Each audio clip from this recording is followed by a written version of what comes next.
সুস্থ থাকতে শাকের কোনো বিকল্প নেই।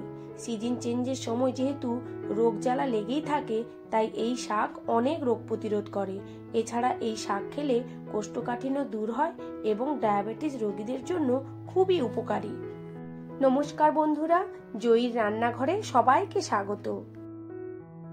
আজ আমি বানাচ্ছি খুবই হেলদি এবং টেস্টি মসুর ডাল দিয়ে চিকনি শাকের ঘন্ট। চিকনি শাক দেখতে অনেকটা ঘাসের মতো। এই শাক মাঠে ধান তুলে নেওয়ার পর হয়, তবে এখন শীতকালে অনেকে চাষও করেন। বাজার থেকে এই শাক এনে ভালো করে বেছে নিতে হবে। এই শাকের পাতাগুলো এতই ছোট ছোট যে একে কাটতে হয় না, তবে এইভাবে শাকগুলোকে বেছে নিতে হয়। আমি এইভাবে শাকগুলোকে বেছে নিচ্ছি। এই দেখুন, শুধু ডগার দিকে একটু কেটে নেব, বাকি অংশগুলোকে এইভাবে টেনে নিয়ে শক্ত ডাঁটাগুলোকে ফেলে দেব। সমস্ত শাককে বেছে নিয়েছি।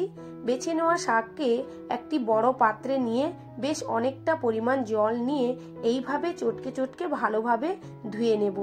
যেহেতু এই শাকটি মাঠে হয়, তাই এতে প্রচুর ধুলোবালি লেগে থাকে। এই দেখুন, এর জলটা কেমন কালার হয়ে গেছে, একদম ঘোলাটে। তাই একে আরো 2 থেকে 3 বার ধুয়ে নিলে সমস্ত নোংরা জল বেরিয়ে যাবে। আমি আবারও ওই শাকটিকে বেশ ভালোভাবে চটকে চটকে ধুয়ে নিচ্ছি। যে কোনো শাক ধোয়ার সময় এরকম একটি বড় পাত্র নিলে খুব সুবিধে হয়। বেশ অনেকটা পরিমাণ জলের মধ্যে শাকগুলোকে দিয়ে ধুয়ে নিলে শাকের মধ্যে থাকা সমস্ত ধুলোবালি জলের তলায় থিতিয়ে পড়ে। এতে করে শাকটিকে ভালোভাবে ধোয়া হয় আর শাকের মধ্যে কোনো ধুলোবালি লেগে থাকে না। চিকনি শাকের ঘন্টে বড়ি ভেজে দিলে খেতে খুব টেস্টি হয়, তাই এখানে আমি বেশ কিছুটা বড়ি ভেজে নিলাম। এদিকে অন্য একটি পাত্রে 1 টেবিল চামচ মসুর ডাল নিয়ে ভালো করে ধুয়ে নিলাম। ভালো করে ধুয়ে নেওয়ার পর পরিষ্কার জল দিয়ে 5 মিনিট ভিজিয়ে রাখলাম। কড়াইতে 3 চামচ সর্ষের তেল দিয়ে দিলাম। তেল গরম হয়ে গেলে আগে থেকে কেটে রাখা একটি বড় সাইজের বেগুন, আলু ও হাফ কাপ মটরশুঁটি দিয়ে তার মধ্যে নুন হলুদ দিয়ে 2 থেকে 3 মিনিট নাড়তে থাকবো। 2-3 মিনিট নাড়াচাড়ার পর যখন দেখবেন সবজিগুলো বেশ হালকা হালকা ভাজা হয়ে এসছে, তখনই ধুয়ে রাখা চিকনি শাকগুলোকে এই সবজির উপরে দিয়ে দেব। সবজির উপর চিকনি শাক দিয়ে আবারও 3 থেকে 4 মিনিট নাড়তে থাকবো। এই সময় কোনো ঢাকনা দেব না। ঢাকনা দিলে শাক থেকে বেশ অনেকটা পরিমাণ জল বের হবে, তাহলে শাক ভালো করে ভাজা যাবে না।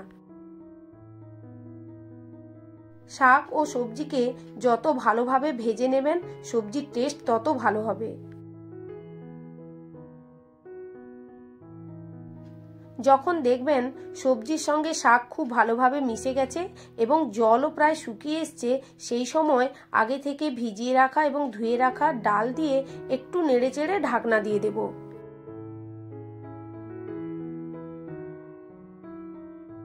মাঝে মাঝে ঢাকনা খুলে সমস্ত সবজিকে নেড়ে নেব, তা না হলে সবজি পুড়ে যেতে পারে। এই সময় সবজিকে বারবার নাড়তে হবে, কিন্তু কোনো জল দেওয়া যাবে না, আর গ্যাসের ফ্লেমকে একেবারে লো করে রাখতে হবে। সমস্ত সবজি ও শাককে এমন ভাবে আমি ভেজে নিলাম, দেখুন ডাল কিন্তু পুরোপুরি গলে যায়নি, ডাল কিন্তু সেদ্ধ হয়েছে, অথচ গোটা গোটাই থাকবে। কড়াইতে 3 চামচ সর্ষের তেল দিয়ে দিলাম। তেল গরম হয়ে গেলে ওর মধ্যে 1 চামচ 5 ফোড়ন, 2টি তেজপাতা, 2টি লঙ্কা ও বেশ অনেকটা পরিমাণ পেঁয়াজ কুচি দিয়ে নাড়তে থাকবো।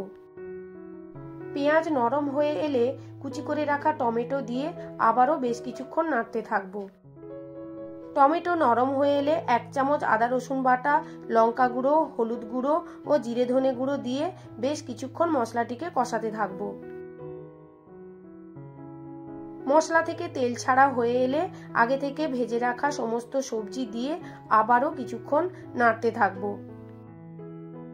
সমস্ত সবজির সঙ্গে মশলাকে ভালোভাবে মিক্সড করে নেব। এইভাবে কিছুক্ষণ নাড়াচাড়া করে নেওয়ার পর বেশ কিছুটা জল দিয়ে ঢাকনা দিয়ে সবজিটিকে ফুটতে দেব। যেহেতু সমস্ত সবজিকে আগে থেকে ভেজে রেখেছিলাম, তাই খুব বেশি সময় ধরে ফোটানোর দরকার নেই। খুব বেশি সময় ধরে ফোটালে ডালটা একেবারে গলে যাবে, আর ডাল একেবারে গলে গেলে ভালো লাগবে না। একটু দানা দানা থাকলে খেতে খুব টেস্টি লাগবে। 5 মিনিট পর ঢাকনা খুলে স্বাদ মতো নুন, চিনি ও গরম মশলা দিয়ে নামিয়ে নিলাম। চিনি এবং গরম মশলা আপনারা দিতেও পারেন, নাও দিতে পারেন, তবে দিলে খুবই টেস্টি হয়।